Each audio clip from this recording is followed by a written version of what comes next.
I'm a child of Jesus. I'm a child of God. This is all you have been told, but the church received thousands, millions in terms of money. If I started to promote tithe and offerings here, conference, once you enter a church, you can't question anything.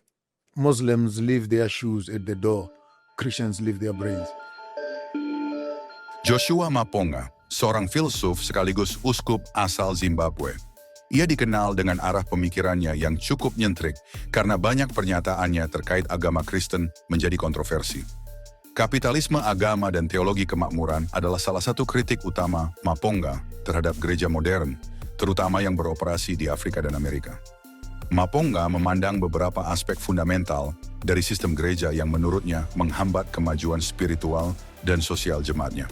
Di antaranya ketika kapitalisme agama merujuk pada praktik menggunakan struktur agama untuk menghasilkan keuntungan finansial, seringkali dengan mengorbankan esensi spiritual ajaran tersebut. Ia menilai ini merusak esensi agama yang seharusnya lebih menekankan pengorbanan, pelayanan, dan kesederhanaan. From zero to primary school, to high school, to university, my entire training was, and when I reached that level and then I'll begin to look at the system and say, this is how we can do things better. And wish that they could improve their youth programs, change their investment strategies, change their social development thing, remove some of those old traditional doctrines, and start incorporating African enculturation and etc. Look into the correct interpretation of the biblical. But the church received thousands, millions in terms of money. If I started to promote tithe and offerings here, conference, those millions would show in their accounts.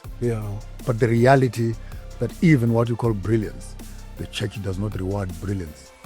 The church is threatened by genius. You become a threat to the very system that you love so much. I mean, when I started asking about the white Jesus concept, people thought I was crazy. Dari permasalahan ini, Maponga mendorong umat Kristen untuk berpikir kritis tentang ajaran yang mereka anut, bukan sekadar mengikuti tanpa pertimbangan. Ia merasa bahwa banyak umat Kristen gagal mempertanyakan atau memahami sepenuhnya doktrin yang mereka ikuti dan mempraktikkan agama dengan cara yang mencerminkan penindasan mental daripada pembebasan spiritual.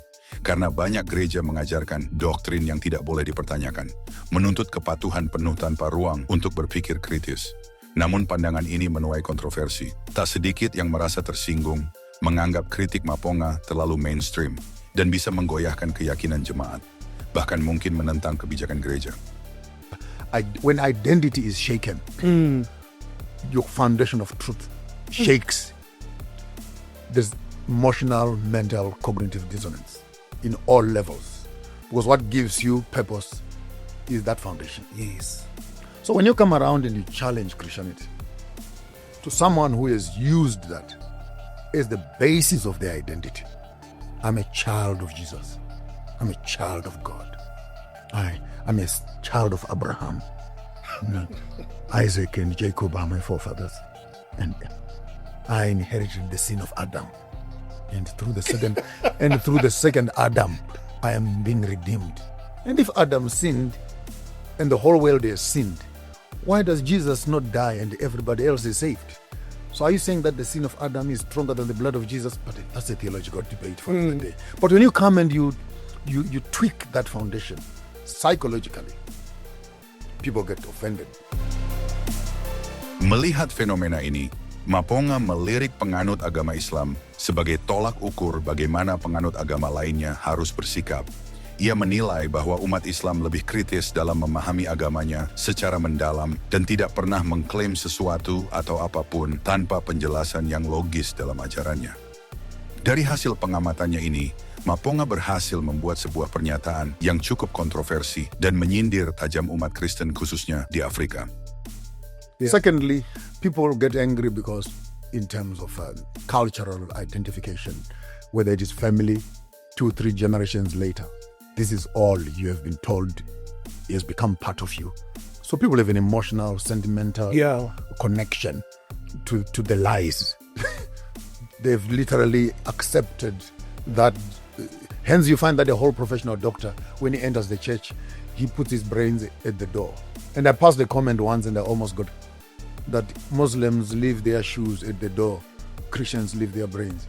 When they enter, yeah, Muslims leave their shoes, Christians leave their brains at the door. Because once you enter a church, you're not allowed.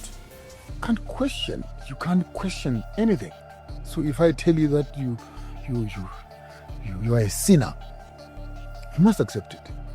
So psychologically, we've actually been trapped into what I might want to call the classification of our salvation within the political, colonial framework that makes us docile to challenge the very system that oppresses us. Setali tiga uang dengan Maponga, banyak juga tokoh-tokoh besar di benua Afrika memiliki pandangan yang sama. Mereka berpikir seragam bahwa dedikasi, pikiran kritis, dan terbuka sangat tercermin dalam umat Islam. Bahkan seorang penulis dan pembicara Afrika Selatan bernama Penuel Longolo mengklaim bahwa cara penduduk Muslim menjalani kehidupannya telah memberi dampak besar yang positif pada lingkungan sosial mereka. Sebuah teladan yang menurutnya patut ditiru oleh komunitas agama lain. You had to be part of a religion today, not paganism. African spirituality, Buddhism, Baha'i, Christianity. So I had like an immediate answer, but then I recoiled. But Islam, that was the immediate answer. I think the way Islam is run in South Africa, I think it's the number one religion that would help so many black African families. Islam. The idea of women who are still old school women, nurturing the kids and generally stay at home, submit, what. The guys are head of the house. Muslim men in South Africa go out to go and hustle for their families and they build. They pray 5 times a day. They don't drink. Alcohol is a huge problem in our country. They disciplined. They work together. I think Christianity in South Africa is too relaxed. It's too liberal. Islam is dope. If there was a Muslim in this assembly, there would be a segregated prayer place there. They remember their gods on average 5 times a day. So they are like David in many ways. But we Christians, we remember our God once a week, many of us. The Muslim, every day they go to the mosque. Not once a week. The Muslims are the people you see, rich man, contractor. He will park his car and go and kneel down and bow down with common members, commoners. And I don't think they also enter the mosque with their shoe. Go to them and learn and remove Nkwasiasem from your brain. Go to them and learn.